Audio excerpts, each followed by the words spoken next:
Yes, what I was Uh, saying. Look how red my hair looks. it's super red. I think it's like the reddest my hair has ever been. I don't like it. It looks good. You don't like it? I think it looks No, great. I think it's just loud. I don't feel like Yeah, it's and you're not me. a loud person, so Yeah, that's yeah. I think it does look good. I think it looks good with my skin. It makes my eyes or my lips look really pink, but my eyes pop. But it's not me. You know what I mean? Yeah. But I don't have $500 to change it, so we're just Why gonna would you? live with it. Live with Yeah, it for a just little live with it while. for now. Yeah.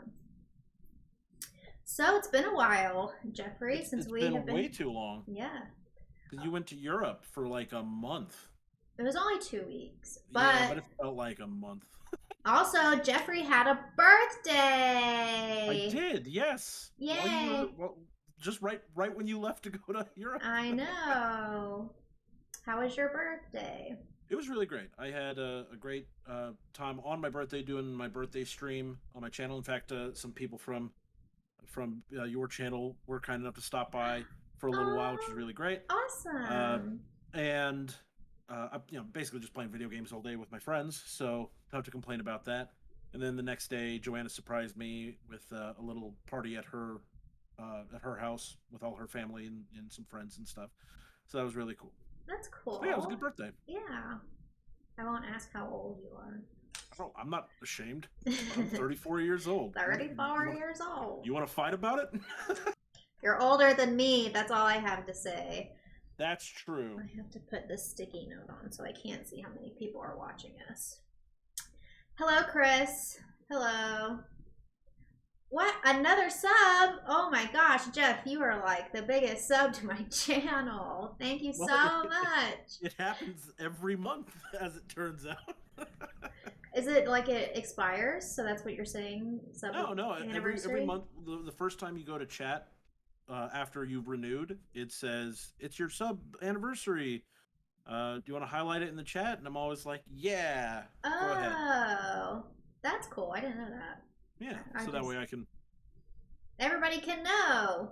everyone can know. Look, Jennifer Yay. has at least one subscriber. Thanks, Jeff. I appreciate the support. Yeah, no problem.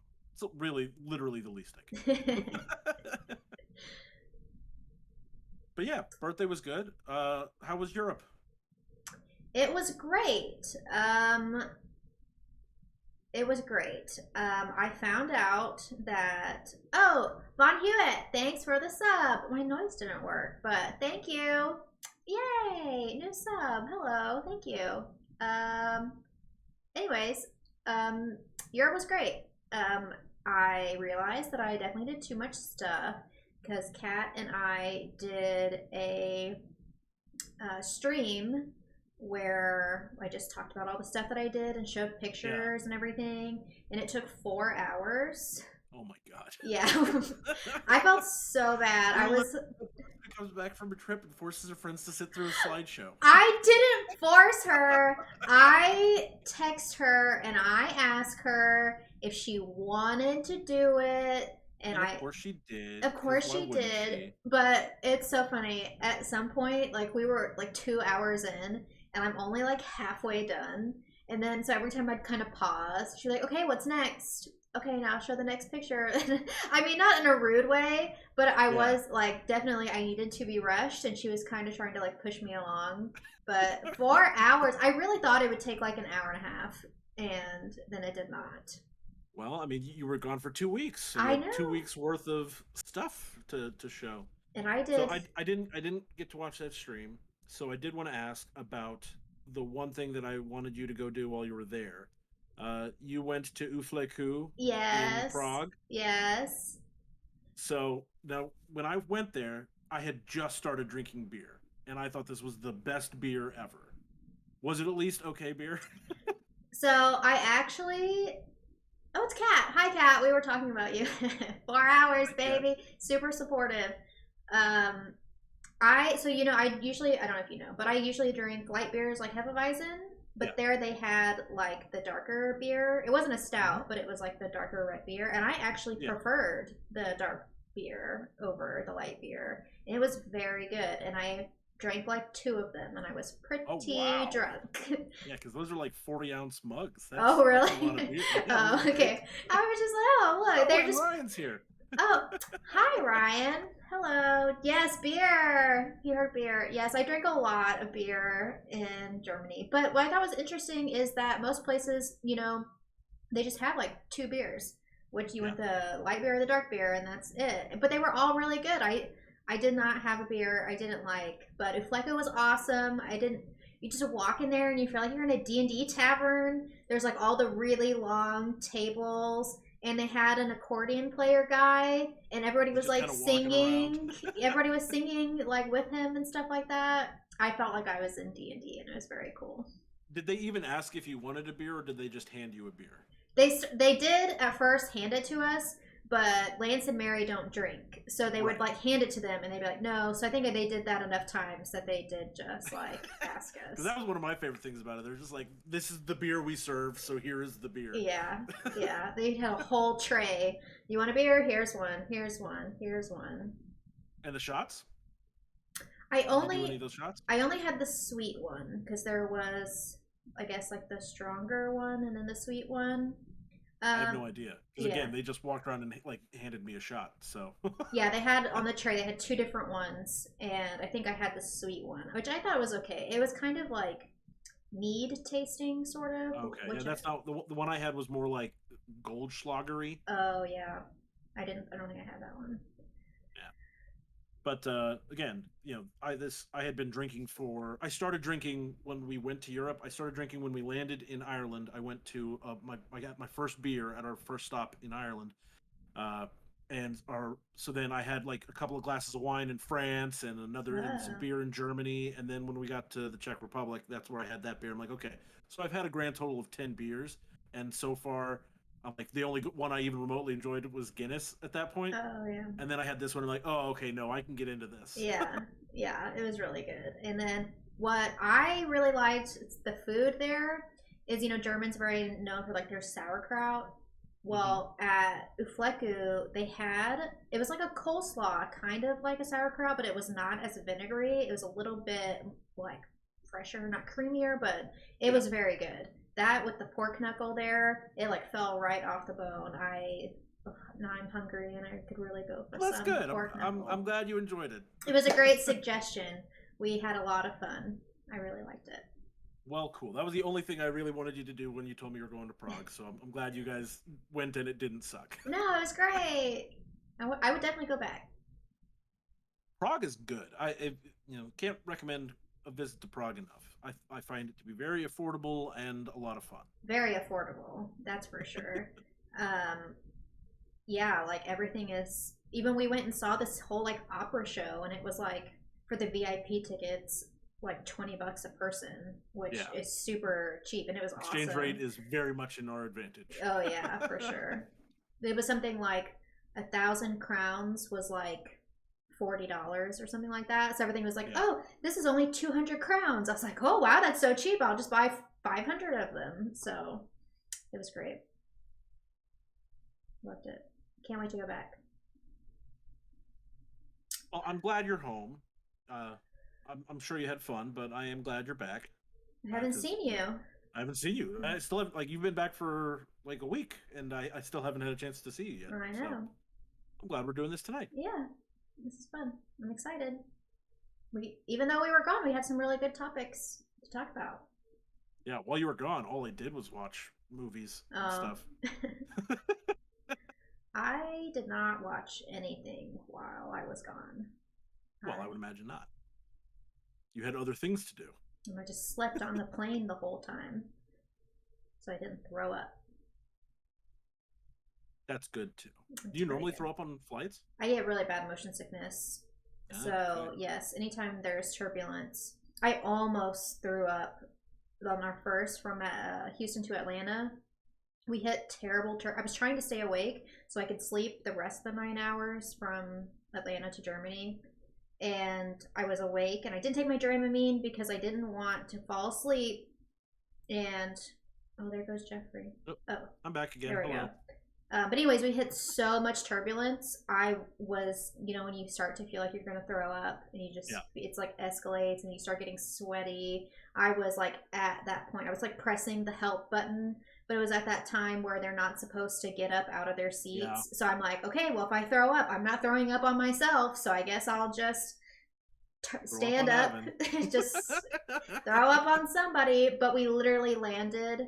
If that would have gone on another 30 seconds, I for sure would have just. Sometimes that happens to me. Like I've flown a lot, and I don't normally get sick, but just sometimes at random, I just suddenly start getting sick, like during takeoff or landing, and I get really sweaty, like you said, and Yeah. it's really random though. Yeah, it sucks. But today's a special day, Jen. Today's a special day. It is. Oh, it's May the May the 4th. 4th I was like, wait, what? I didn't know that. Okay. Yes. So we are talking about. Gesturing to all my Star Wars Yes, stuff. he's a big. I have a little bit of Star Wars stuff. Look at my boobs.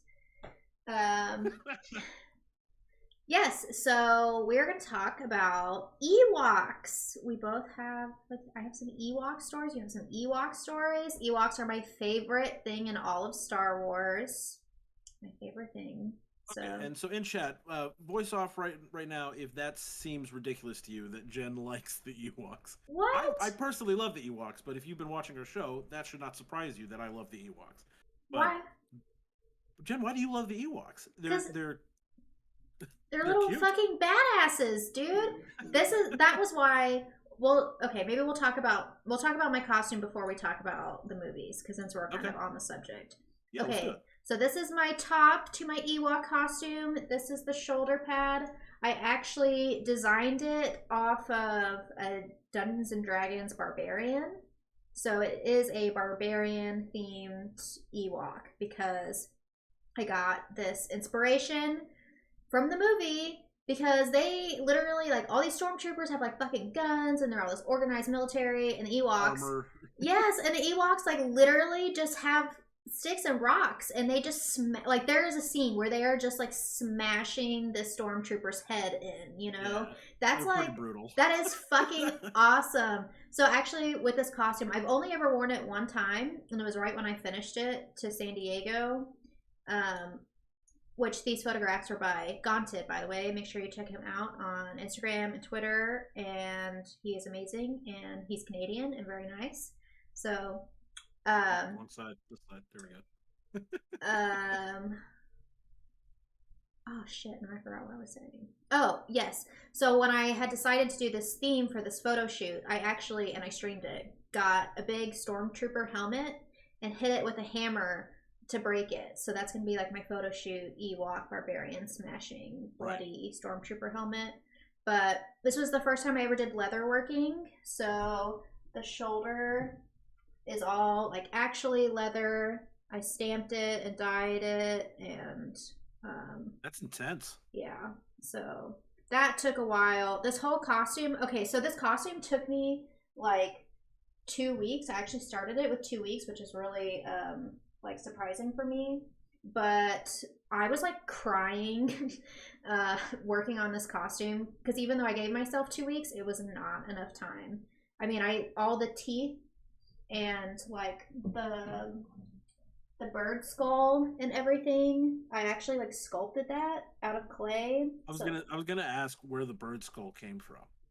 I was like, did you just find a bird skull? That would be pretty cool. That would be very barbarian-esque, but it would be very barbarian.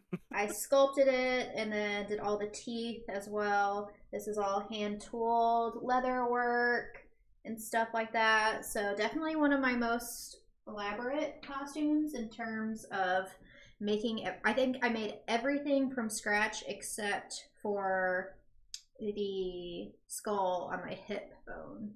But everything else is 100% made by me. And I love this costume because Ewoks are fucking badass, and more people need to know. Barbarian fits the Ewoks, okay? They're so cool. I really want to reshoot this costume this year, since I've only ever worn it once. Well, I think that's a great idea, because it's a very cool costume, and it's very, very detailed, and it's very unique. And everybody always do the cute little Ewoks. I did do the nose. I did enjoy doing the little Ewok nose on there. It's cute. And the ears are the best part. But yes, okay, we don't have to talk about me anymore. But yes, Ewok costume, barbarian Ewoks. That's why I love Ewoks. Why do you love Ewoks? Well, I love Ewoks because of Return of the Jedi. Return of the Jedi is my favorite Star Wars movie, and I know that's a bit of a hot take because most people are all about Empire Strikes Back or A New Hope, but Return of the Jedi is my favorite, and it's all about the last battle. I love the space battle, but I also love the Ewoks on the ground taking down stormtroopers with logs and stuff like that. Yeah. Uh, and so and of course I was young when I first saw it. I first saw Return of the Jedi. I don't have memories from before having seen Star Wars, right? So I it's always been a part of my life. So I'm sure that because I was a kid when I first saw the Ewoks, that is a reason that I'm so endeared by them. Uh, but that yeah, so I'm a bit huge fan, and obviously I'm a big Star Wars fan in general. So I can't get enough Star Wars content. Every time something new comes out, I'm excited to watch it. They just had another trailer for Obi-Wan's TV miniseries that's coming to Disney Plus later this month. Super excited for that. I may see if we can convince Jen to watch it. I mean, how much of other stuff do I have to have watched to Star Wars. understand? You have to watch the nine. Not you don't even have to watch the 9 movies. You have to watch the prequels and the original trilogy. That's all you Okay, need for. I can do that. I agree to that. There are things that if you have seen the Clone Wars, you might appreciate more. But you don't. I don't think you need to have seen anything other than the movies. I've tried to watch Clone Wars twice, and I did not get very far. That's true. Ryan, GG Rye, or Buddy Ryan, shouts it out in the chat. Captain Rex, who's from the Clone Wars show, was in Return of the Jedi. It was big surprise. Oh my god, really? That was him? Okay, cool. Hold on. Thank you, Blue Man, for the sub. That's Eric. Every time one of my friends, I'm like, oh, my friends are so cool. Thanks for supporting me, but I shouldn't tell people you're my friends, so then I'll seem cool, like strangers like me. Oh yeah, strangers like strangers like me. No, it's my friend Eric. But thank you. Hello. Tell your baby I said hi. But yeah, so I'm a fan of Ewoks, and because I'm a fan of the Ewoks, I finally decided, even though they're not canon anymore, that I would go ahead for Star Wars Day watch the 2 made-for-TV Ewoks movies, Caravan of Courage and Ewoks: The Battle for Endor. So I was I was looking for something some Star Wars content that I haven't consumed previously, because usually I just end up rewatching the movies and the TV shows over and over and over again. And I was like, you know what? I never actually watched these Ewok movies because I heard they were terrible. Well, were they? Yeah, they were so bad. I'm glad I watched them. I am glad I watched them. But if for no other reason than now, when someone says, "Oh my God, Jar Jar Binks is the worst character in Star Wars," I can be like, "No, you are flat out wrong." Mace from the Ewoks movies is the worst character ever. He's just an obnoxious little jerk. He's a rude young man, and I seriously, I was like, oh god, I hope this kid dies. Wow, Jeff. Wow. And it's not really a spoiler because it happens in the first 5 minutes of the second movie, he does. They kill him. That's a spoiler? In a kid's movie. That's a spoiler. If it happens in the first 5 minutes of a movie, it's not a spoiler. But if was he all in the first one? Yeah. Well, exactly. So now I watched the whole first one knowing that he died.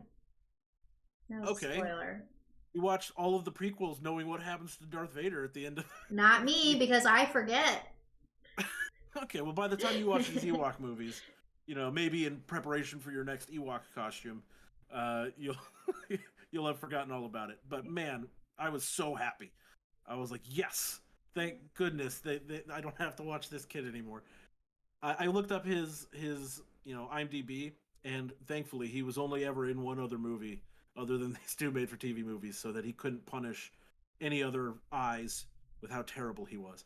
And I'm you know me, Jen. I'm a very positive guy most of the time, but like I seriously, I it was it was bad.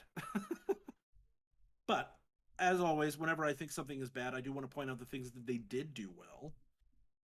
They had good puppets and monster design, and like all that the classic monsters and aliens that you'd expect from Star Wars, uh, and the special effects were good for the 1980s for TV. They're not so good now, but they do some cool stop motion stuff, um, and that was pretty cool. The second movie, which was the Battle for Endor, was much better than the first one. The first one I gave 1.5 stars. Out of The 10? second one out of five, 1.5 out of five. Okay. Uh, and this is and that's because I love Star Wars and I love the Ewoks. If this was the first I'd ever seen of it, it would probably be even worse. The second movie was legit like 2.5 stars out of five. Like it's like very neutral experience overall. It probably would be below five, but they did kill that kid at the beginning. So then I was like, okay, well this movie can't be all bad. So, but yeah, the second movie had a much more cohesive story and better characters overall, and a really, really, really good Ewok battle scene that was very similar to what you'd expect from Return of the Jedi. But yeah, so that's what I did to celebrate Star Wars Day. May the Fourth be with you. I watched the two worst Star Wars movies. I'm not sure if they. I'd have to rewatch the holiday special to know if they're worse than the Star Wars holiday special, but they're real bad, real bad. Which just makes you appreciate the good Star Wars stuff we get so much more. I don't know. I'm kind of curious. I just kind of want more Ewoks, so maybe I'll watch them. They're on Disney Plus. Oh, really? They're listed as Star Wars Vintage. That's the Oh. label they give Star Wars stuff that is no longer considered part of Disney's canon. Oh, yeah. So like the two Ewok movies, the holiday special, uh, the Clone Wars series is considered vintage. I liked Star Wars Visions. I think Jen enjoyed that. Okay. I didn't see it. Oh, you didn't watch that? I thought that. No, that's right. We talked about watching it, but you didn't. But yeah, Star Wars Visions, the anime series that came out last year, was really great. There's some of the they're like all little vignettes, but some of them are but there's other ones that are like, oh yeah, this is really freaking good. So I do recommend Star Wars Visions for sure. Need to watch But it. yeah. We talked about watching it, and then that was when we were doing the Pop XP, and then we just, and I didn't. And then I didn't watch And then it. you didn't. Then I just didn't. It's not too late. It's never too late. I just finished the foundation, and then we started on Severance. I know we haven't decided to talk about that, but that's currently what I'm watching. I'm only 2 episodes in, but Apple TV has some pretty good stuff on it, I will say. Apple TV has a lot of good stuff. Yeah. Is that a segue? Oh yeah. Okay. Well, I didn't even realize. Speaking of Apple TV, we both just watched the documentary "They Call Me Magic" about Irvin Magic Johnson. So I would like to start off by saying I did not know anything about Magic Johnson other than that he was HIV positive. But other than that, I was like, you knew nothing. And I only know that because of South Park, and then the episode where I'm not just sure I'm HIV positive. Yes, and then he just gets all the money into his blood to cure it. That's how he cures HIV. So that's all I knew about him. Yep. It's the best. I love that show. Yeah, so did you know anything about Magic Johnson, his career or anything? I mean, yeah, I knew that he, had won, I think it was 5 championships. He's one of the all-time greats. The Showtime Lakers, as they were called, was his tenure. He teamed up with Kareem Abdul-Jabbar for a good portion of that. So, I mean, people talk about like, bringing together the ultimate talent all on, one team. Like LeBron was not the first to have that happen, because the Showtime Lakers were really freaking good. Yeah, that's what I had. I was wondering. I was like, so have the Lakers just always been this like high profile team? They've had lots of big names I mean, not always, but Wilt Chamberlain played for the Minnesota Lakers before they became the LA Lakers. I didn't know that was a thing. Uh, so at least I think they became. Yeah, I think that's the right order. They went from Minnesota to LA. But so yeah, they've always had superstar talent. Wilt Chamberlain, also considered one of the greatest of all time. Only player to score over 100 points in a game, which is insane, even by old basketball standards. Yeah, I can do that. No big deal. In fact, he had a lot in common with Magic Johnson in that he slept with a lot of women. That's one thing that Wilt Chamberlain's very famous for. Oh yeah, I will say. So I don't know. It was definitely not as good. I feel as what was the Michael The Jordan Last one, Dance. The Last Dance. That one was incredible. So I actually don't mind watching documentaries as kind of like watching shows like The Foundation or Severance, things that you really have to use your brain to watch and enjoy. I like documentaries because it's kind of like learning a little something, but I don't actually have to think about it and I'm going to forget it anyway. So I just go, oh, wow, that's cool. But yeah, I guess I just don't know. I had a really hard time. I feel like with Michael Jordan, you got a lot more about his personality. It just seemed like more real. This was kind of like all positive, even with him talking about, oh, yeah, I slept with a lot of women. There's even one point where they're in an interview and he's like, oh, yeah, I'd sleep with like 6 women at a time. That's why I have HIV. But it never, like, there was never anything like sad or mad. Nobody really said anything like that Seemed pretty negative. sad about the whole HIV diagnosis. Well, he did, but I didn't feel like it was dramatic because he was still like laughing about it, like affable. It just like you knew that it was gonna have like I don't know. It wasn't as entertaining as The Last Dance. I didn't feel like it was. I don't know. It just seemed like too happy. Maybe because he's a So lot happier than Michael Jordan yeah, is. he's a lot happier than Michael Jordan, and so I think part of I really enjoyed this documentary. It is very different from The Last Dance, Yeah. and I'm glad of that. Personally, like it would be great to have like the game by game, breakdown of the season like they did with The Last Dance, and like all the tension that was building with each game, and then the you know all the witty banter, and then like going back and cutting back to Michael's like, yeah, I did say that, and I'd say it again, like whatever, Well, that's because what he I'm was a trash saying. talker, right? There wasn't. I don't feel like with him there was anybody really. All these people that knew him forever, all they had to say was like positive things about him and as a Yeah, I mean, career and God everything. forbid a role model for children be liked by everybody. Yeah. Okay. And There's no way. There's no way that everybody just loved him. Okay. I want some shit talking. I want to know what's real deep down. I want to know the bad things he did. Tell me how he was rude. You know. There's no I way mean, he was just so we do see nice. some of that. I mean, we saw that he threw away his friendship with Isaiah Thomas to compete. Like that's Yeah, but Isaiah Thomas was also like, "Yep, that's what you do." I mean, nobody was yeah, upset okay. about it. I mean, neither of them are upset, but I was like, really? You I guys was like you can't be mature enough to compete on the court and still be friends? I was more upset with him and his girlfriend, who for some reason kept going back to him after he broke the engagement three 3 times. times. Yeah. I would have been like, "Oh hell no!" So I I don't was like, Cookie, know, what are you doing? Cookie, what are you doing? I don't see. That's what I'm saying. Like, even though he treated people like shit or whatever, everybody's like, "Oh no, he's great," and she wasn't even mad. She had like nothing really. Oh, he did that, and then I got upset. But then we got back together. Like, ugh, I think the reason she's not upset about it is because they did get back together and it did work out in the end.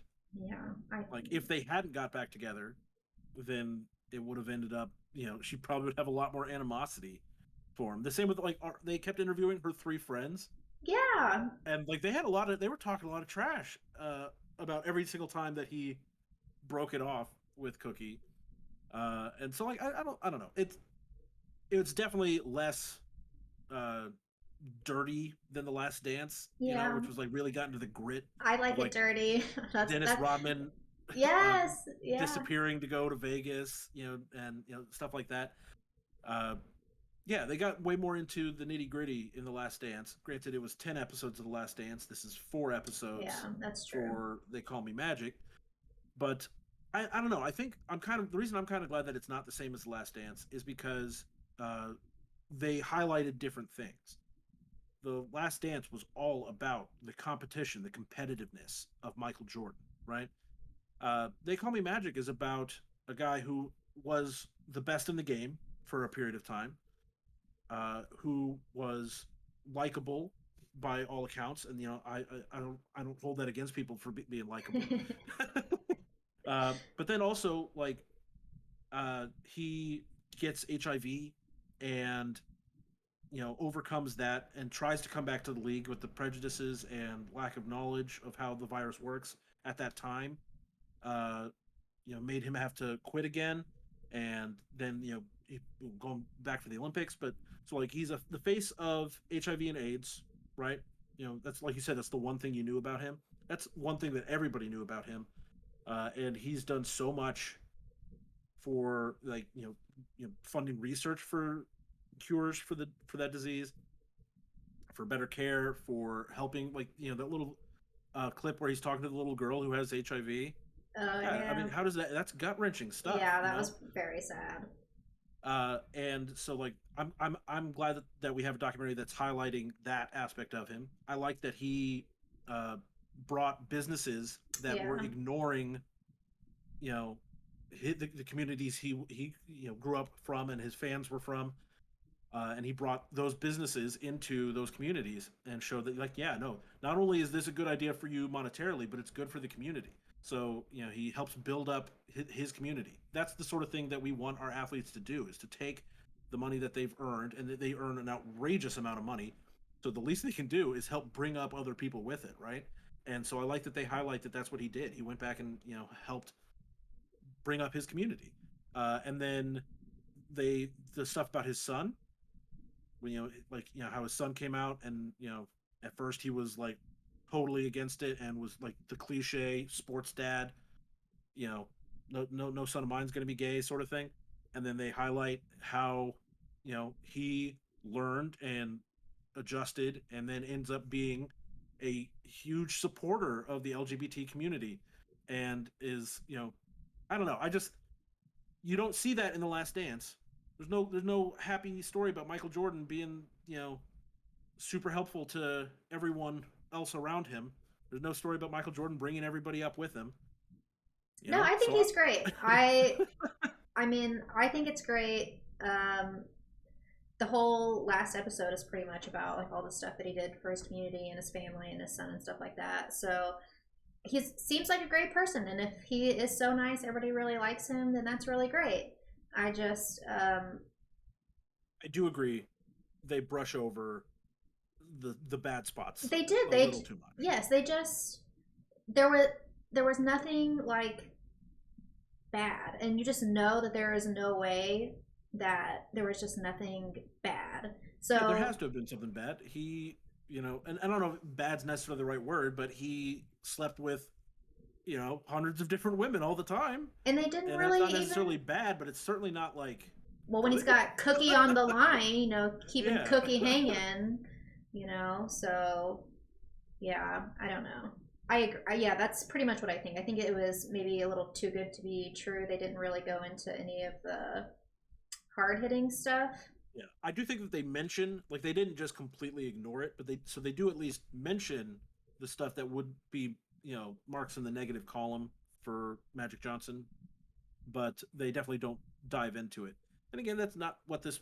I don't think that's what this documentary was trying to show. I think they were highlighting the positives of you know this basketball legend, and so I don't know. Don't go into it expecting The Last Dance, because it's not The Last Dance. Yeah. It's not even close to The Last Dance. So if you go in with a fresh take on it, expecting something that's completely different from The Last Dance, I think it's really enjoyable. I enjoyed it. I really did like it. Like I said, it was another show that I just put it on, casually watch at the end of the day, and I learned a lot of stuff about Magic Johnson. I didn't know he did all this great community work, and I didn't know like all the sponsorship with his son and the community. See, he just seems like a really good, and he works really hard, talking about how he built his business empire. And even his kids are like, yeah, he wasn't really around very much because he was so busy, like doing all his business stuff, but to know that he put all of that into bettering his community and the communities around him. I think that's really great. So Yeah. it was good. It was, I did like it. It just. Did you watch any of Winning Time, the show on HBO? No. I think it's on HBO. I've heard that it is not particularly accurate historically. So now I'm kind of tempted, to, like, having watched this documentary, to go watch that now and kind of be like, no, that's not what happened. Or, see, maybe, like, because I imagine that show is going to highlight more of the womanizing and, stuff like that. What is that one about? It's about Magic Johnson. Oh. It's about the Showtime Lakers. Oh, I didn't know that. Yep, came out last year. But it's not accurate? Apparently, that's what I've heard a lot of people say, that it's not super accurate. Oh, well. I'm curious. Right? That's how I feel. I'm like, okay, and I'm kind of curious. Yeah, no, I want to know. I wouldn't know. I just believe everything they say because I wouldn't know any better, But now you've watched this documentary, so you might know better. Maybe this one's the fake one. Maybe this is the one that's inaccurate. Maybe. You'll never know. It's media always trying to mess you up, man. Can't believe anything they say. If I ask you, Jen, what would you rate They Call Me Magic? I gave it a 7. I still liked it. It was still good. Yeah, I enjoyed watching it. It was only 4 episodes, so it's not like it took 2 weeks of my life to finish it or anything. And it was entertaining. I liked it. I gave it a 7. What about you, Jeff? I gave it an 8. We're pretty close. Yeah. Yeah. So definitely worth a watch. That last episode was my favorite of the series. Yeah, for sure. Last episode was really good. That, and I think the first episode and the last episode were, I like the story of him coming up, high school, college, and I like that aspect of the story as well. Yeah. I think it's great. Give it a shot, especially if you like basketball even a little bit. I guess I like basketball a little bit. I would say I'm a little bit. Yeah, at least a little bit. Yeah, I watched the Golden State Warriors and the Grizzlies game. Was that yesterday? Yeah. That was a very good game. The next one. I didn't watch that. Oh. You know why? Because I was watching this. Oh, well. I think I would have rather watched that basketball game, actually. It was really good. It was a really good game. Yeah. Oh, I don't remember what his last name is, but this one, 22-year-old guy, man, he, did some moves and totally broke this guy's ankle that was, playing defense on him. It was... If I could play basketball, I would be the best defender. I'd be Dikembe Mutombo, just blocking everybody's shots. You'd be Dikembe Mutombo. Yeah, if I could play basketball, I sure would. That's my dream. So your dream is to be 7 feet tall. Yeah, why not? Before I die, I bet there will be some sort of drug or surgery to make yourself really tall. I've heard that there are surgeries already to lengthen your leg bones. That's interesting. I hear it also dramatically shortens your lifespan. Well, will I be good at basketball, and how rich will I get? What I read about it was that they insert bone into your bones and attach them until they lengthen your body, but your heart is designed to pump blood to your body. So so it's grown with you as you've grown taller.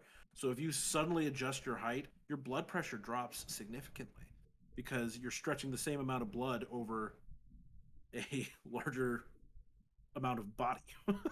What if you only do it a little bit at a time? That seems like a lot of surgeries, and I don't think I would want to do that.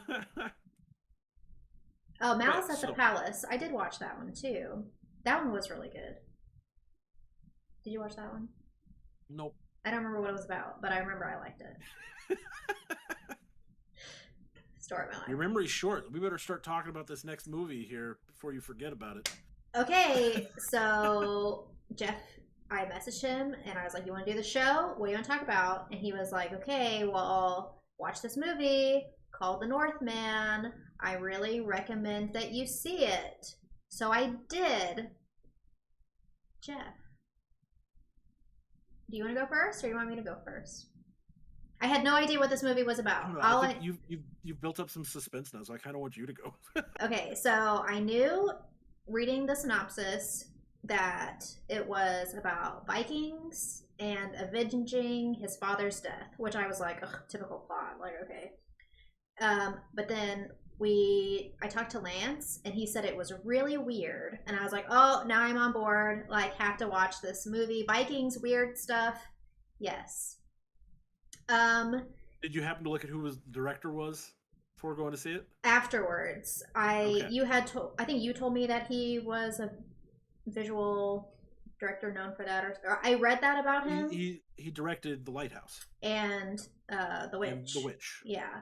So I was okay, definitely. I didn't know that until afterwards, though. But I was actually disappointed. Man. Okay, but Bummer. let me tell you though, like it was really good. I loved the story.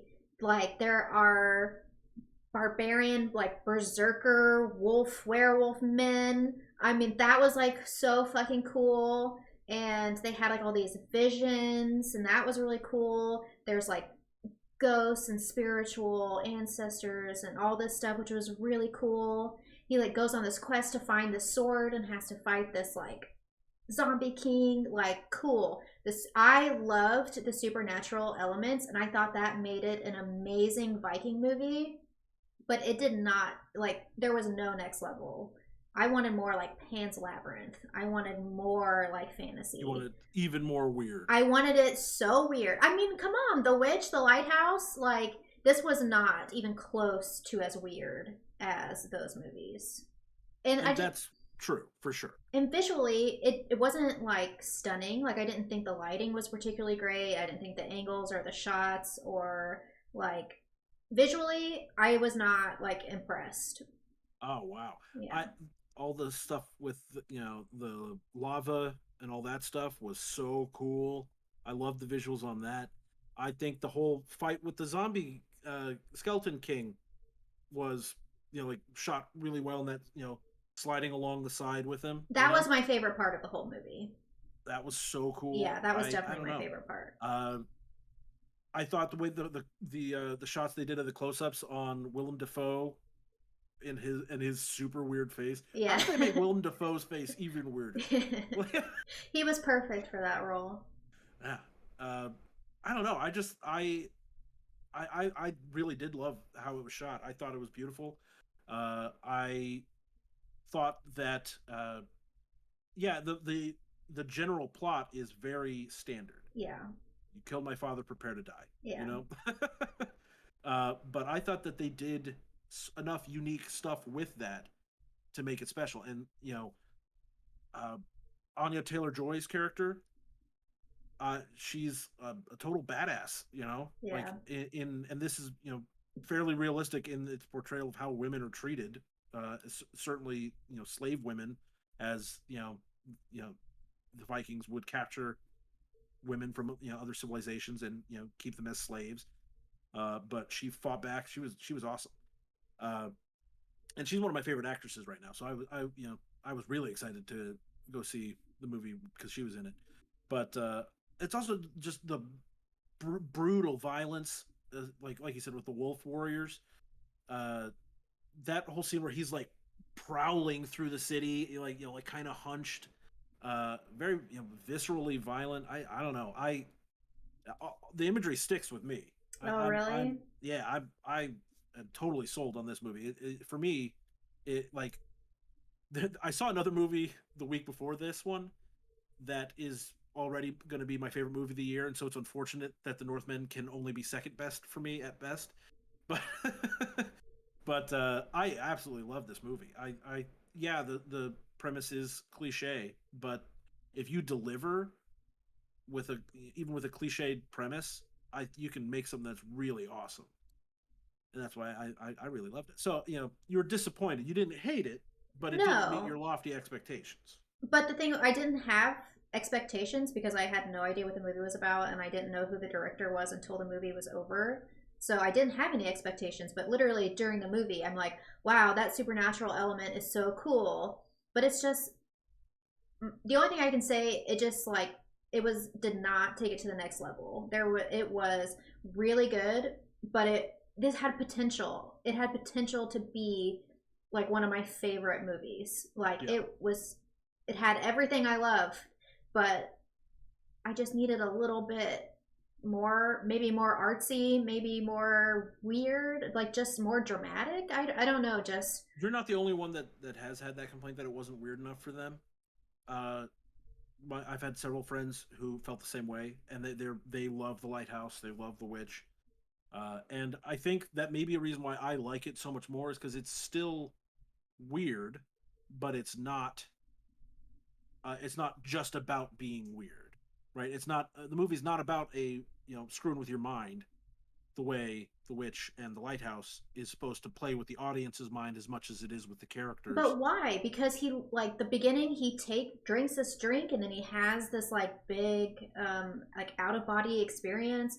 He's talking to his ancestors and then he sees this oracle. He fights this like zombie king. I mean, that's just so many supernatural elements after he's like taken this drug basically and he's like a berserker wolf man. Like you could have very easily, you know, making it more weird was not out of its like They could have done it. wheelhouse. They just could have done it. Yeah. There's some people have speculated that this was an attempt by Robert Eggers to show that he can direct a big budget movie because this was a significantly larger budget than his budget for The Lighthouse or for The Witch, and so that the production company may have been trying to encourage him to make it more palatable to casual audiences, so that they could recoup their big budget on Yeah. it. Uh, I don't know that that's the case. Like I said, people are speculating on that. I know that he did want this to be more accessible than The Lighthouse or The Witches, uh, and I don't think that's inherently bad. Especially if you're a director and you're trying to encourage people to, watch your movies.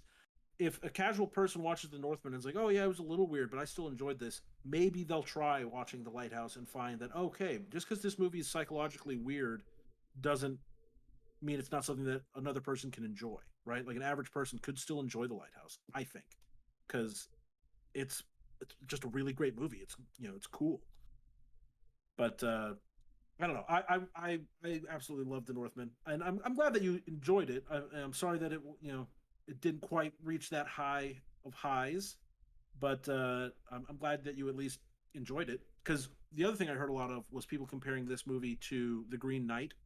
See, that's what I'm saying. It needed a little bit of the Green Knight in this movie would have made it infinitely better. That's exactly Green what Knight I was is thinking. really weird, Yes, but is missing a lot of the action. yes. So that's the just like just like that. Yes, as soon as I walked out of that theater, I was like, if they had just injected a little bit of Green Knight in this movie, that would have sold it for me for sure. It's funny because I also really liked The Green Knight. Yeah. You did not. Well, I didn't hate it. You didn't hate it. I didn't hate it. Niall hated it. Niall hated it. It needed some of this. They need to be inside of each other, you know? They need to be inside of each other. Yeah, I think the place that they could have injected a little more weirdness is with Anya Taylor-Joy. Yeah. They could have done a little more with her, and I think that might have put it over the edge for a lot of people. But I loved it. I was so happy. Like when the movie started and it started getting going, I'm like, yeah, I'm digging this. Okay, good. This is what I want. Yeah. So what are you giving it? What are you giving it, Jeff? Oh, If I ask you, 5 out of 5. we go out of 10 scale, Jeffrey. 10 out of 10. 10 out of 10. But it's not your favorite movie of the year. It is not my favorite movie of the year. So you've seen 10 out of 10 so far this year? I have. What is the other one? Everything, Everywhere, All at Once. Oh, wow. Okay, well, we haven't gotten there yet. We haven't gotten there yet. Oh, wait. No, we're going to talk about that next time. Next show. Yes, we're going to talk about that next show. So now I'm excited. That's your favorite movie of this whole year? Oh, better sure. than this one? Yeah. Even though it's heartwarming and hilarious? Everything, Everywhere, All at Once is everything all at once. Like you can't peg it to a genre. Hmm. It can't be done because Oh. it's out there. Well, we'll talk about that in 2 weeks. I will go see that movie. But if you were to ask me, And I was about to. I was yeah, about to ask you. thanks for thinking about me. Um, I know we don't do half points, but I'm gonna do a half point. Who says we don't do half points? I normally that's you're not allowed to do a half point, but it's like an 8.5. It's it it could have been a 10 for me, but I just It's needed a on the cusp little. of greatness. It is on the very like it's better than an 8 because I did like it, but 9. Okay, that's a lot, Mine's you almost know. perfect. So I'm gonna give it an 8.5. I'm going with 8.5. Definitely worth watching, and I think I'm in the minority. I think anybody can love it just as much as Jeff did. I think I am definitely in the minority of it just wasn't enough. I think it's a totally enjoyable movie. Anybody, it's great. Like, there's nothing wrong with it other than what I wanted out of it. Yeah. So, highly recommend it to anybody. Highly recommend it. Go watch The Northman. Yeah, go watch The Northman. Go encourage production companies to give big budgets to weirdo directors like Robert Eggers. Yeah, and maybe he'll make a weirder movie next time. Yeah, with a bigger budget. I mean, I imagine the budget for this must have been pretty big. It was massive. Yeah, it was Yeah, huge, like $90 million or something like that's a lot of money. that. Yeah, a lot of money, Wish I had that money. right? On Okay. that note, go ahead and subscribe to twitch.tv/Jennifer Van Damsel Wait, why? because you want to Oh, win you that give money. money. Oh, yes, give me. I don't have that money. I can't give you money. I'm not rich. Okay, but yes, give me money so I can make. Dude, if you guys gave me money, okay, I would probably make an MMO over a movie, but I would totally It'd be a make a really movie. weird MMO. Yes, I would. I would make a movie. I think you guys should let me make a movie. I think I'd be really good at it. That's what I said. I did say this. I did say this to Evan. I was like, that movie would have been better if I directed it. Yeah. So just that's how I felt about this movie. Wow. I know. All right, here we go, Jeff. You're the star. We're gonna turn you into a werewolf berserker man, and we're gonna make a Viking supernatural movie. I'm not that far off. I can grow the beard. Yeah. That's not an issue. Gotta get your hair. I'll get a wig for you. I've got a Get a wig. wig for me, yeah, Yeah. because I'm losing hair. I'm not going to be able to pull that off. Okay, But yeah, the well, Northman. um, Jeff watched another movie that I did not see, but I was curious about it actually. I did hear some things about The Unbearable Weight of Massive Talent, the new Nicolas Cage movie. Jen, how do you feel about Nick Cage? I genuinely don't know anything about him. I did not see I haven't seen like any of his weird movies that everybody's what is the Wicker Man? I didn't see that. Um He recently had a movie come out called Pig that I hear is quite unusual, yeah. and so maybe you'd like that one. One of the things I like about Nick Cage is, and it's something that becomes very apparent in this movie because in this movie he is playing himself. Like literally his He's name is Nick literally Cage. he's playing Nicolas Cage, famous Hollywood actor. Okay. All right. And he is having a bit of a crisis that he's not landing the roles he wants to do, like the good movies. He wants to do like real artsy, good films. Uh, and so like he's trying really hard, and he's putting himself out there, going meeting with directors and stuff, and doing table reads for them like on the spot, just because he wants it, right? But Oh, I have seen Con Air, but I was like 8 years old. I don't remember anything about it other than he had like kind of long hair, right?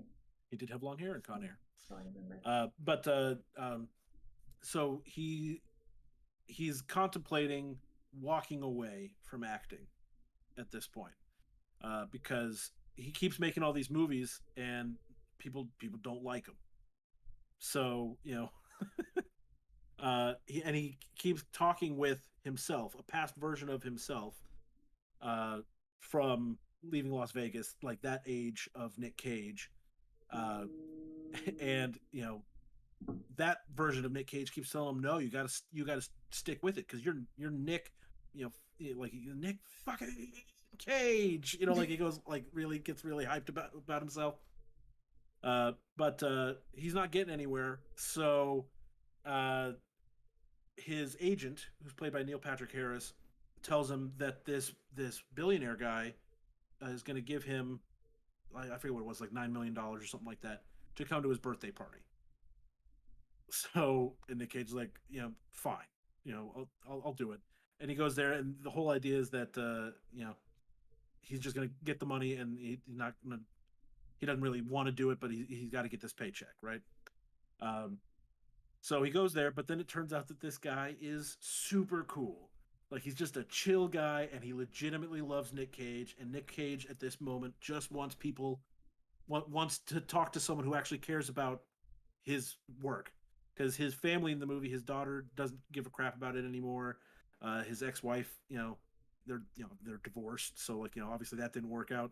Uh, but so all this is set up to him going to this birthday party and becoming like discovering that he really likes this guy played by Pedro Pascal, the Mandalorian. If you have watched the Mandalorian, uh, you may also know him as was it the Viper from Game of Thrones? Oh, yeah. I liked his Uh, character. I did too. It was very unfortunate the way that Yeah, that very ended. unfortunate how that ended. But Pedro Pascal is super likable and funny, and is just a genuine fan of Nick Cage in this movie. But turns out he's one of the most wanted men in the world and is like a drug lord, and but Nick Cage doesn't know this. None of this is happening around him. It doesn't happen. It happens that Nick Cage runs into a person from the CIA who then enlists his help to get closer to Pedro Pascal. Right. So that's the setup for the movie. Uh, what is fun about the movie is the hijinks, because Nick Cage is a weird dude. Like in real life, I don't know if you've ever seen any of his interviews, but he's legit goofy. And this movie highlights that, and he's wacky and self-deprecating, and it's very funny. I i don't think it's like uproariously hilarious. Like I wasn't laughing out loud constantly, but I almost always was smirking. Right, the jokes were landing. They just weren't like, this isn't like watching Anchorman where you're supposed to be laughing, guffawing, after every line. This is a little more reserved than that. I really, really loved it. And if you are a fan of Nick Cage at any point in his career, there's tons of great references and stuff to his movies. That's And if cool. you're not a huge fan, it's still a funny concept for the movie, because it's just Nick Cage playing Nick Cage. You know, it's a very unique take for a movie these days. Especially like big name celebrities don't often do the self-deprecating bit, right? So uh I enjoyed it a lot, but it's like, for me it was 8 out of 10. So like very good, but not perfect by any means, and not going to be the all-time great comedies. But I think at the end of the year it'll probably still be in my top 25 movies of the year, if not higher. And I watch a lot of movies, so. Well, I tell you what, I will not watch this movie. It has Tiffany Haddish in it. And the last movie I saw her in was that poker movie, and she was the fucking worst. It was horrible. She's a terrible actress, and I hated the movie because, well, I believe we talked about that movie. I don't know if it was on the show, um, but that was the one where I was talking about the very most interesting part of the whole movie happens in the last like 15 seconds, and then the movie is over. Yeah. And I don't remember what the name of that movie was. Uh, Oscar Isaac, was he in it? Anyway, somebody was in it that you know, Tiffany Haddish is in it, and she's horrible. So now I don't want to watch her in anything else. How was she in this one? um she's not a great actress. Yeah. She wasn't like, for me, she wasn't a detriment to this movie. But she's a funny comedian. I don't know if you ever watched her stand up. No. She's actually quite funny, but not everybody can act. So she was okay. She's one of the CIA agents. The other one being Ike Barinholtz. Uh, used to be on Mad TV. That's where most people would probably know him from. Um, he is much funnier, and I think the two of them work okay off of each other because he's kind of a dick, and she's supposed to be like a little more happy-go-lucky. So that kind of works okay, but they're not in the movie that much. Oh, okay. Yeah. The focus is Nick Cage, Pedro Pascal. They're the focus for sure. But yeah, I enjoyed it. Yes, the card counter. There you go. It was like some poker movie. Yes, the card counter. Don't recommend it. Tiffany Haddish ruins. Well, the movie is really boring, anyways.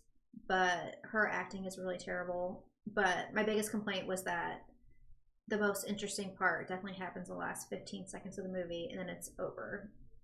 So don't watch it. But don't watch Card Counter. Got it. Don't watch Card Counter. Didn't like it. Well, that's interesting. Well, we actually only have one more topic to talk about. We've only been here for an hour, but just something that I have done in the last 2 weeks. I listened to I found this while I was in Germany. Found this really cool series of books called The Twisted Tales.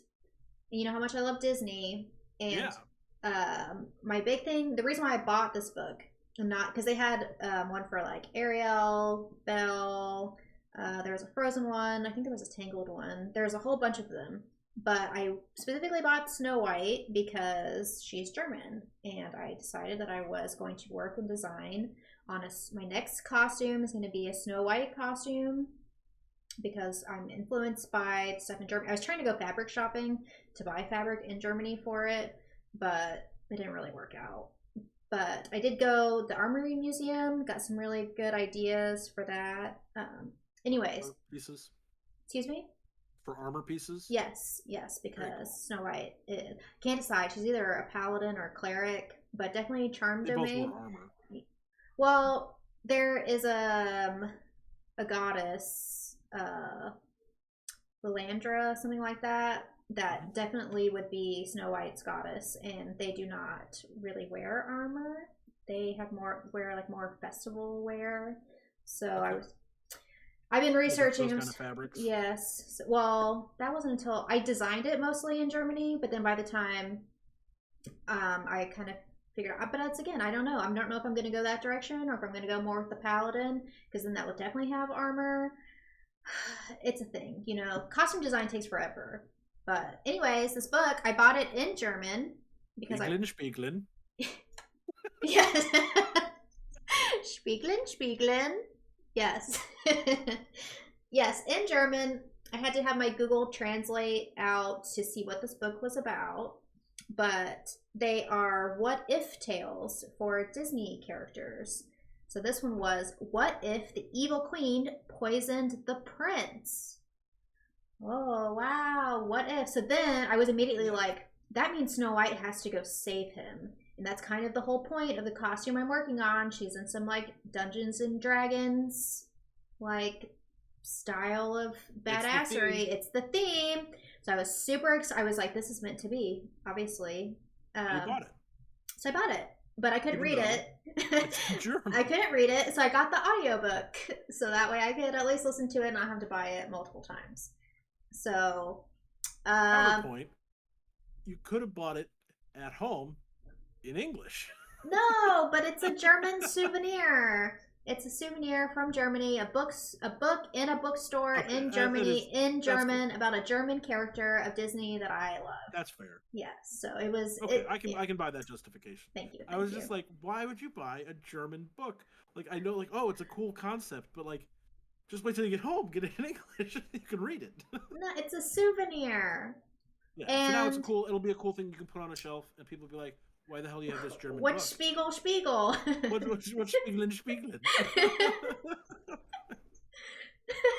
And you'll be like, I can't tell you, I never read it, because it's in German. Yes, that would be great. Um,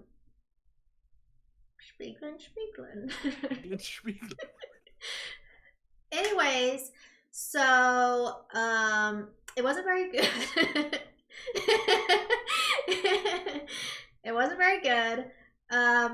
So the prince doesn't get poisoned until the last 30 minutes of the audiobook. So you're going through 8 hours waiting for this plot to happen, and it doesn't even happen until the last 30 minutes of the whole entire book. So was the plot of the book for the first 8 hours similar to the plot from the movie? Was it like, or from the original story? Was it just following the original story and then it breaks off suddenly to something different, or was it different from the start? No, it was pretty much the same. There is another series of Disney books called Villains where they specifically go and talk about backstories of the villains. Like with the Beast, it was how the Enchantress came to him, like his personality before, and then how she like transformed him. It's more of like background stories of how they became evil. And that was a large majority of this book, which so it was more like a villain's book and not really a twisted tale because they didn't really twist anything. It's how she became evil, where she got the mirror from, and then she tries to like kill Snow White, but then Snow White goes and finds the dwarves, and then the dwarves, they help her to rally the town to fight against the evil queen. And they're like all obsessed. Oh my god, Snow White, you're gonna be our new queen. It's like you don't know anything about her. Like you've never met her before. She's been locked away. You have no idea her personality or her credentials. Like just because credentials. Whatever. So because royals have credentials. Whatever. You know what I'm saying? It was dumb. It wasn't dumb. I get it. It's a Disney thing. I wasn't really, expecting anything like profound. I was expecting something profound. I was expecting like Snow to be some huge fucking badass. Like I am gonna break down this castle. Like her saving the prince after he gets poisoned. All that happens in the last 30 minutes. So and she's not super badass. No, I mean she breaks the mirror, so it's not like she kills anybody. She doesn't battle her way to the castle. They sneak the in. It was an evil Spiegelin. So, by the way, I did look it up. Spiegelin on der Wand is mirror, mirror on the wall. No, I just want to say on der Wand. Spiegelin on der Wand. Perfect. So again, we're making you a costume. You can be my evil queen whenever I do a Snow White. I can be the evil queen. You sure you don't want me to be the mirror? Like I just hold. Oh, that's way better. That's way better. Yes, you can be the evil mirror. But yeah, it was. I feel like if you're really into the backstory, but it wasn't even like an interesting backstory. It wasn't anything like, oh, she just grew up and always like her dad was mean and she wanted to grow up to be beautiful and powerful.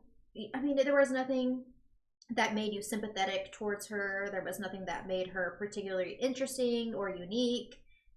It was just super boring, basic, not interesting. Yeah, basic. Yeah, it was basic. would not recommend. But okay, well, if someone was going to ask you to put a score on it, though, say out of 10, what would you give it?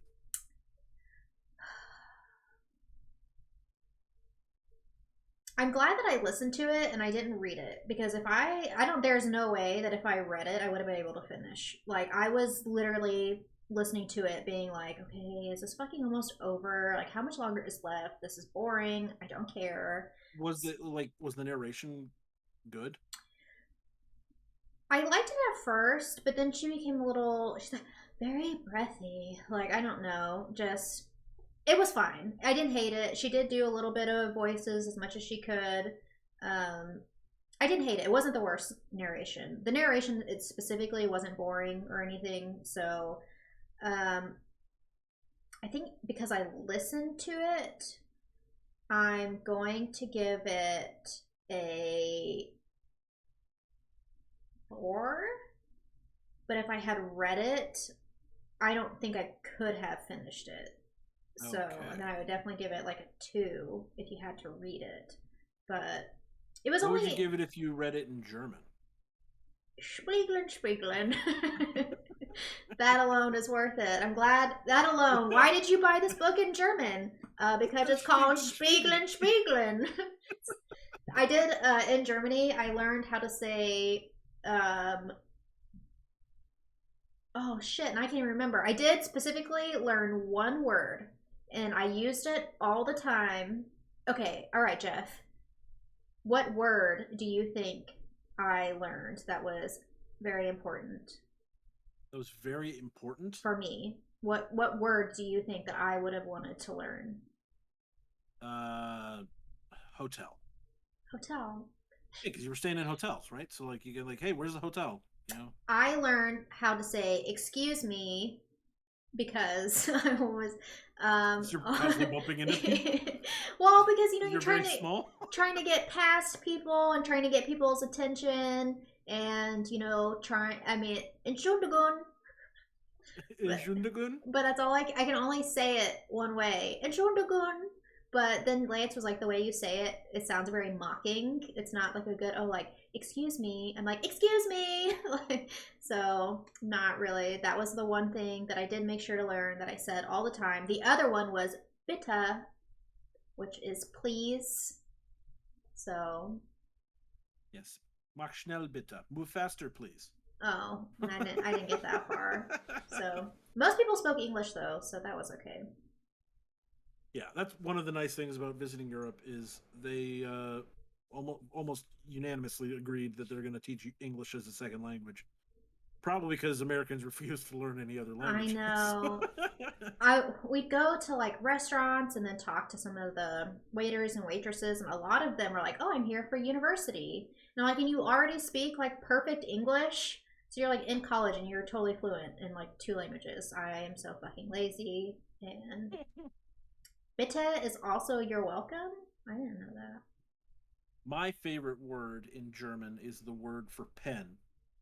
Do you know what the word for pen is? Pen. Kugelschreiber. We have a Definitely word, intense. 3 letters for our word. It's like 15 for theirs. Yeah, it's intense. I Yeah, would. German's fun.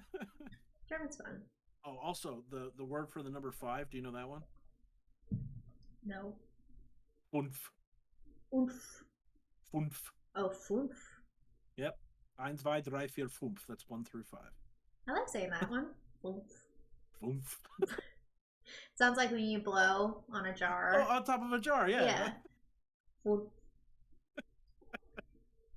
Good If times. we have anyone from Germany as a fan is watching right now, they're like, "Oh my god, these people, they're Yeah, the worst." I really would just learn to say, "I'm sorry, I'm American."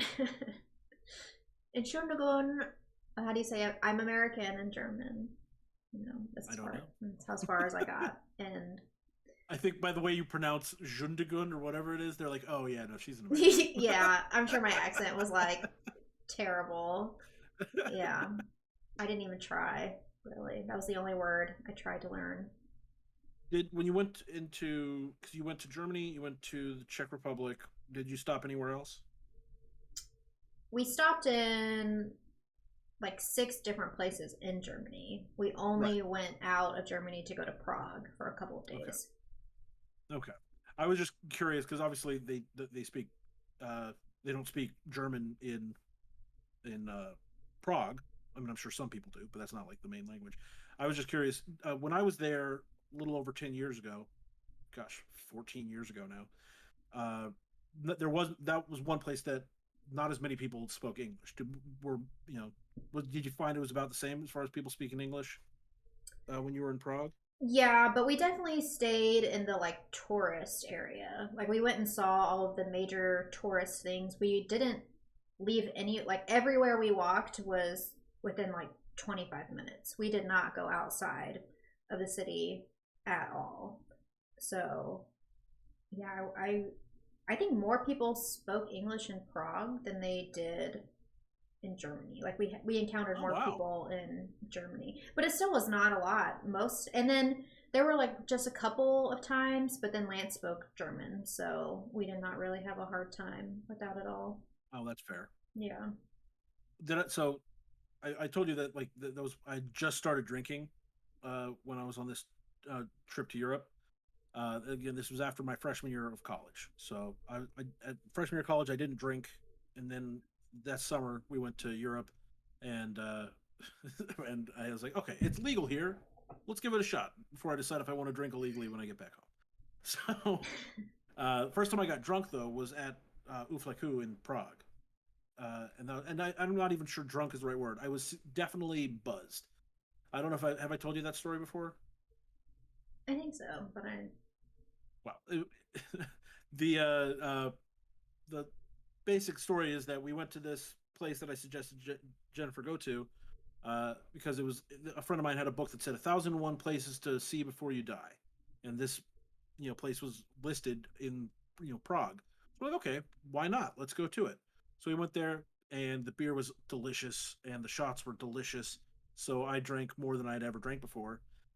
And as we were getting ready to leave, we were going to go walk to the St. Charles Bridge, which I'm sure you saw because that's one of the other big tourist attractions in Prague. Uh, I said, "Hang on, guys, I got to go use the restroom real quick." And so I went to go use the restroom, and I came back outside, and all of my friends, and this was on a tour. Like I was on tour with the Glee Club at the time, and like I was there with 20 people, and all of them were gone, and they left me at this bar in Prague. And of course, I don't speak the language. I have no idea where I am, and I'm drunk for the first time in my life. So I was like, "Oh no, this is what happens." I would have cried. So I started trying to walk back, and I was trying to remember how we got there, walking back to the hotel. And the only thing I could do was like, okay, we passed a Burger King. So I walked until I found the Burger King. It's like, and then I think there was a KFC before that. And so I was navigating my way back to the hotel based on American fast food restaurants. Oh, speaking of, I will say one thing we did. I didn't get to go in Prague, which I'm very upset about. But the McDonald's in Germany was so good. I crave McDonald's from German Germany. McDonald's. Yes, What made it better? their nuggets, like the breading was just like so much crispier. They had chicken wings, which were interesting. Their fries were like Jack in the Box curly fries, but waffle fries. Oh, They, okay. So they had that seasoning, but yeah, that does sound good. yeah. I mean, the chicken nuggets were just like phenomenal, but they did not have ranch dressing. So they had like a sour cream dip, which was okay, not as good as ranch dressing. So that was a big disappointment. I'll have to make sure to bring my own next Bring time. ranch. Yeah. Educate them on the wonders of ranch dressing. I just open up a ranch dressing store. Welcome to Little America, ranch Little America, dressing. we have ranch dressing and barbecue sauce It would be great. and guns. Don't forget about the guns. But yeah, so I obviously we stretched it. We're almost to 9 o'clock. Did you have anything else you wanted to say today? Um, just if you are interested in my Ewok costume, I did post more pictures on my Instagram, my Twitter, and my Facebook. And I have even more pictures to upload. There are some that are very close up, so you can see more of like the details and everything like that. So, yes, if you're interested in those, there are more on my social medias. And Yay! yay. Oh, And and I am releasing a new set on Saturday on my Only Hams. It is only $3 to join from now until the end of Friday. So get in at a discount, get your exclusive pictures just for being there. And it's my first shoot with my red hair. It's so red. It's very red. and make sure to comment telling Jen how much you like the red hair and that it looks great and that she's being crazy. It is crazy. Look, this is like the No, but I color mean, like you're that saying that you don't love it, and I'm like, it looks great. What I don't know what you're talking about. It looks great, Jen. it's just very bright. You know, it looks great, but like, look, it's the same color as this tape dispenser. Whenever I'm in this, look, it's the same color as this apple. When I go in the sun, it like lights up like a stoplight. It is very bright. But thanks, guys. I'm not fishing for compliments. I just am realistic. You know, Right, it. and I'm over here, trying to tell her, no, you look great. Don't be down on yourself because you're trying to be realistic. You look great. Your hair looks great. Thanks. I'm not down on myself. I like it. It looks fine. It's just I was excited to go pink, and it's red. It's red. It is red. It You're is right. red. It is not pink. It's red. It real red. It real red. But that's not bad. Yeah, it's fine. If you wanted to do a Star Wars costume, you could do Mara Jade now from the expanded universe. Yeah. Look up Mara Jade. Yeah, I know of that because it's a very easy costume, so a lot of people do it. Yeah, a lot of people do it. Yeah. I think I even have a suit that I could use. Oh yes, and actually Chris did recommend Akuma from Street Fighter for me. Oh yeah, he's got the red hair. Yeah. Can you imagine me spiking my hair? That'd be crazy. Actually, you know what I immediately thought of? It kind of looks like Painkiller Jane. So That's now true. I've got her red hair. Yeah. Yeah. Don't even have to wear a wig. I know. So I actually I am working on my next cosplay cover for the next Kickstarter. I am shooting that this month. So For Painkiller Jane? For Painkiller Jane, there will be a Very new cool. cover. How exciting. And then we'll read it and talk about it on stream again. Yes. Because the last one was pretty good. Yeah, I enjoyed it. It's fun. I don't know. I think it's probably still a one shot again. I think that's kind of the format they're going with. I think that's what it seems like most of these Kickstarters do. Mm-hmm. They do a one shot and then they'll do another one shot with the same characters. So it's like it ends up being like a series of stories rather than one cohesive thing. But that's still pretty cool. Yeah, easy to pick up and read. Yeah. So they can find you on them internets. All over the internets. I am currently everywhere, posting all the time, all the places. All the places. All the places. Well, what about you, Jeff? When are you streaming next? That's a good question. I took a break after my birthday stream, and I haven't. I streamed my movie podcast. We stream that while we're recording live. Every Sunday that we record. So you can check that out. Go on podcast services. My podcast is Remember the Film. If you even kind of enjoy me talking about movies, I do that on a movie podcast with a couple of friends, Josh and Hugo, who are really great.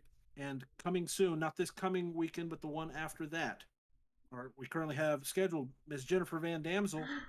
I'm going to be a guest coming on spot. to guest on the podcast. She's going to come on to talk about the killing of a sacred deer, or the sacred deer. I forget what it is. Killing of a sacred they're killing deer. deers. Killing deers is the important part. And I would like to say, you should watch the episode of this show if you would like to hear my opinion on it. Kind of get like a preamble of what I already think.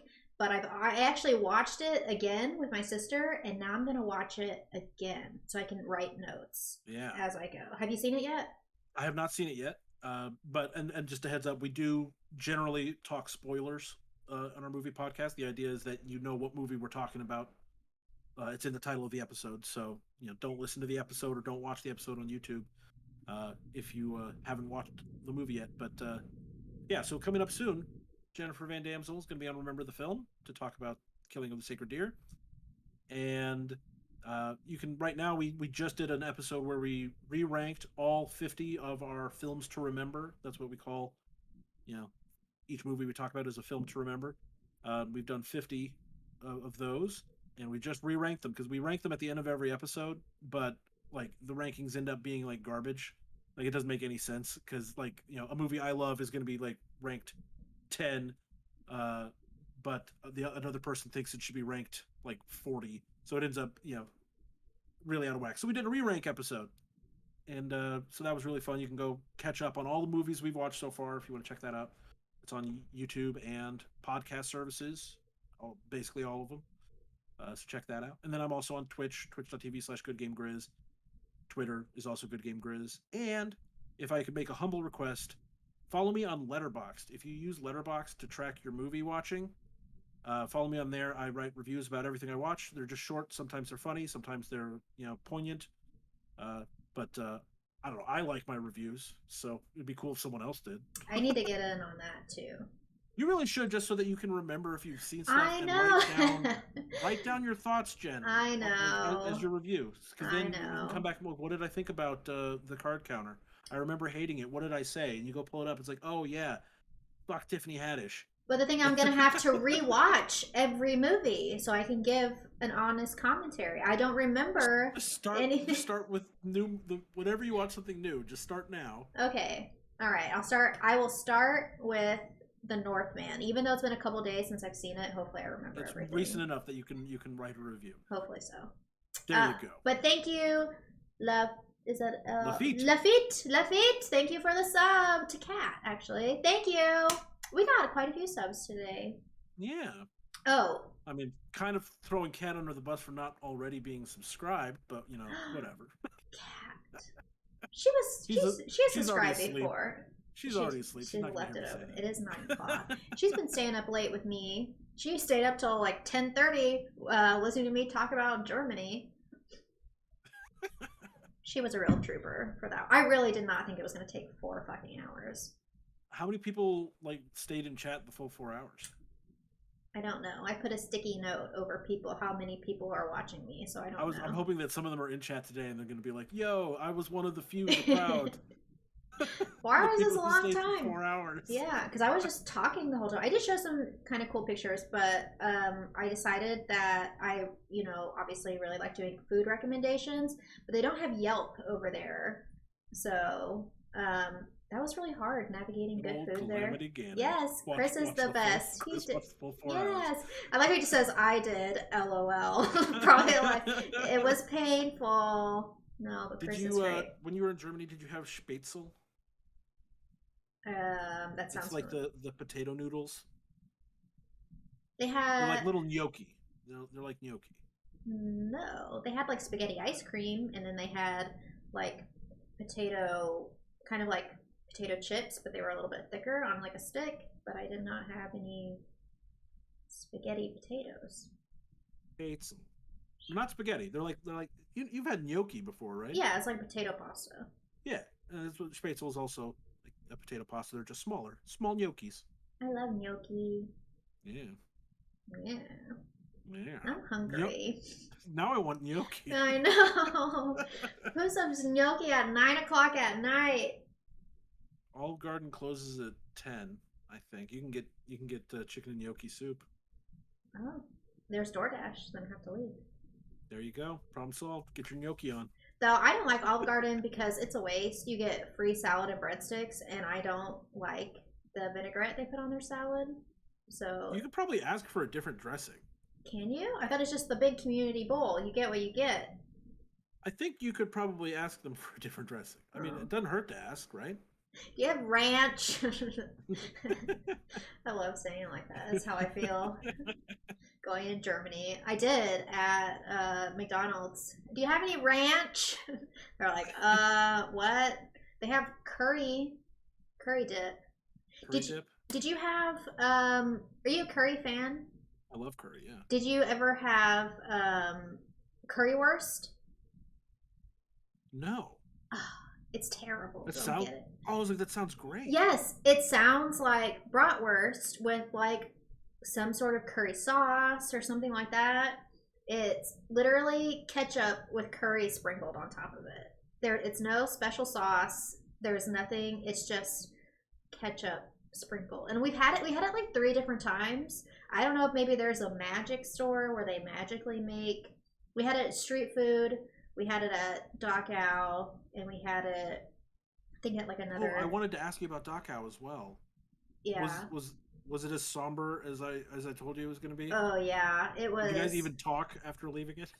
Well, I just left and got drunk because what else do you do after that? That's exactly what we did in college too. Yeah, that was really great. We did a 2-hour English tour, and our tour guide Hans was very cool, very wonderful, really knowledgeable, and he said that all of the people that do the tours are actually volunteers, and they do generally like one tour a week because it's just like so hard emotionally to constantly Yeah. be talking about that all the time.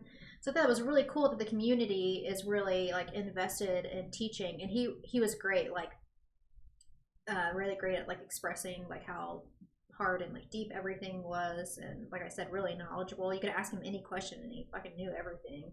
And but even after that, we went back to the museum and stayed another like 2 hours just reading everything, looking at all the pictures, and it was very sad, very sad. Well, on a more uplifting note, Chris would like to know, you guys have any good local pizza places? And I will say that anytime I pick a favorite pizza place and I say it's my favorite pizza place, it is closed within like a year of me saying it's my Oh, favorite. really? So, yeah. So, no, I don't have any favorite local pizza places. You'll never know what my favorites are. I actually also do not have any favorite local pizza places except for the one in my house. I fucking love Totino's party pizzas. You put the extra cheese. I buy the thick sliced pepperoni, put that on there. It is like my favorite crust. It crisps so well. The sauce, I don't really like tomato sauce, so it has just like, the perfect amount of sauce. You can add whatever kind of cheeses you want. And normally I do a Kraft creamy Philadelphia cream cheese mozzarella with a little bit of Tillamook sharp cheddar cheese, and then those thick, thick pepperonis on top. That does sound pretty good, It's so even good. if it is Totino's. It is so good though. Like I don't even want to ever get pizza from anywhere because it is my favorite pizza. I love it. My favorite place was Double Dave's, and not because their pizza was that great, but because I love pizza rolls, the pepperoni Yeah, that rolls, was a big thing. and I loved just pepperoni rolls, dipping them in ranch. Oh my god, so great! And the strombolis, I love their strombolis too. But I think my favorite chain, and I don't know how spread it is in the rest of the country, but Mod Pizza Oh, my pizza's is. pretty good. I like Mod Pizza a lot because you can put whatever you want and however much of it you want. Yeah, it's like Subway where you just Yeah, there's a whole list of stuff. I know I'm so fucking hungry. I started my macros again. So I've been counting all my calories and my carbs and fat and protein, and it's going so good so far. I've been able to eat a lot of stuff that I wanted. It's just, and the portion control has been like okay, but I did have yogurt as a snack, and unfortunately, things like yogurt, I am still fucking hungry after I eat it. So I'm still hungry. But I have chili. I get chili with cheese. No Fritos though. I can't have the Fritos on it. But carbs. yeah, lots of fat and chips. I And I was love. gonna say a lot of fat in those as well because of the I oils. love potato chips, I do too. and I can't have them. I started buying Quest protein chips, Oh yeah, which they're made with protein rather than carbs, so they're very very low in carb. They're still pretty high in fat yeah. though. But That's the problem that I'm having. Is my fat intake is obviously lowest because I'm not doing like keto or anything. yeah, So and it's just like I had avocado toast for breakfast. a lot of And fat in it's that. a lot of fat. It pretty much took up my whole day's worth of fat. So, but avocado toast is like my favorite food. I don't used to not even like You are tomatoes. such a millennial woman. It's so good. Get the everything but bagel seasoning, big tomato, lots of bacon. I do put bacon on. Oh, one thing that was so funny. We went to this breakfast place and they had vegan avocado toast. And I was like, hey, can I have this? But like, can you put bacon on it? And they're like, well, then it's not vegan. I'm like, yeah, I know. I don't care about it being vegan. Can you put I some want bacon? avocado toast. I want avocado toast. Please put some bacon on it. And they did, and Okay, it was I'm a great. little confused. How is avocado toast not normally vegan? Is there eggs? I guess there must be eggs in the bread, huh? I don't know. I think just some people put eggs on it. Some people put like hollandaise sauce on it. And some people put like salmon or whatever. I guess I don't know. Maybe it is normally vegan, just not when I eat it. Every time I order it here, it has some sort of like protein I'll on be it. real. Everything I know about veganism, I learned from Scott Pilgrim versus the World. So not a lot. Yeah, I don't know. I don't remember anything about that movie except I didn't like Classic Jen. it. But I'll watch it on Letterboxd and then read about my reviews. We'll count and see how many things I actually do hate. Is there I like think an that would be fascinating because you do put a rating on it, so it's yeah? very easy to go back and see. Is there an How average? Like, does it average? And like you Jennifer's, can see they do a curve to show how many you've rated in each rating level. So the lowest rating that you can give is 0.5. I And they do a 5 stars. It's out of 5 stars, but oh you can do half ratings, so it's a 10 okay, point scale. all right. I'm interested. I need to do this. I really think you should, Yeah, and then we'll because I think compare it'd be them to each helpful for other. you. Yeah, Yeah. definitely. Oh wait, what movie? Oh, let me pull up my letterbox so I can tell you. Maybe I'll do that with Killing of a Sacred Deer too. Put it on my There you letterbox so I go. remember what we're going to talk about. I could definitely go for And some you have to watch nachos. everything everywhere all at once. We have to watch. We are talking about that in 2 weeks for the next show. We are going to talk about that movie. I don't know I what else. recommend that everyone goes and watch it before then because it is probably going to be leaving theaters soon. So don't wait. Don't hesitate. I was wondering if you were going to keep going. That'd be great. I wrote a poem today. Yeah, Yeah. just for fun. Well, I was working with this author named Ginger Lee. Check her out. She is amazing. We've done a couple collabs where she like gives me a poem and then I do a photo shoot and make pictures to go along with her Go along story, with it. That's pretty cool. or the opposite where I'll give her some pictures and then she'll write a story.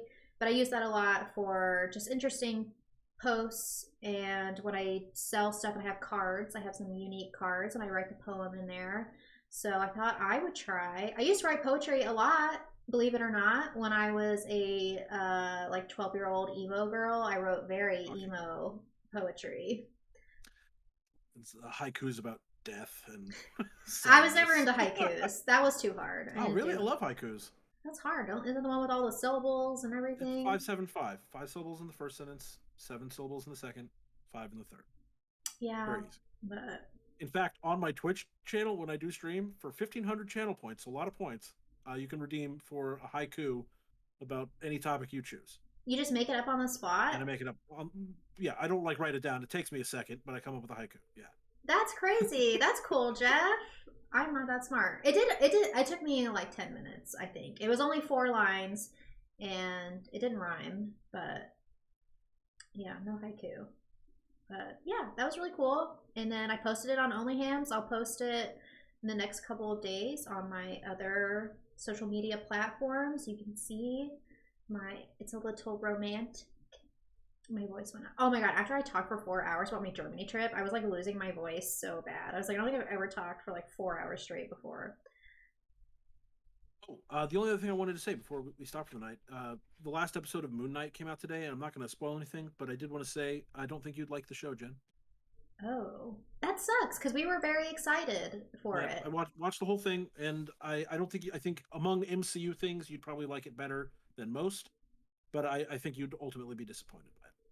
I loved it. Was it not dark enough? Yeah, there's one episode where it is heavy, like it is among the heaviest stuff that they've done in the MCU, and I still think that you'd be like, well, why isn't the rest of it like that? Oh, that sounds exactly like something I would say. Yeah, okay, you're right. Maybe I'll just watch that one episode. I think you would need some more context. Did they? Well, I'm not going to ask you any questions. Did they do like the whole split personality thing? Yeah, Okay.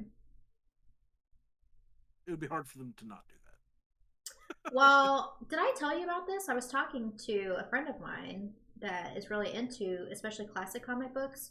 And I tell you that he originally did not have a split personality, is Yeah. that he had aliases, which is where they came up with the personality when they like redesigned him. So I wasn't sure. which way they version were they were going to going. do. Yeah, Yeah, no, they did the split personality stuff. that's cool. That's But not a spoiler. That happens very quickly. but not dark enough, not twisted, mind bending. That's too bad.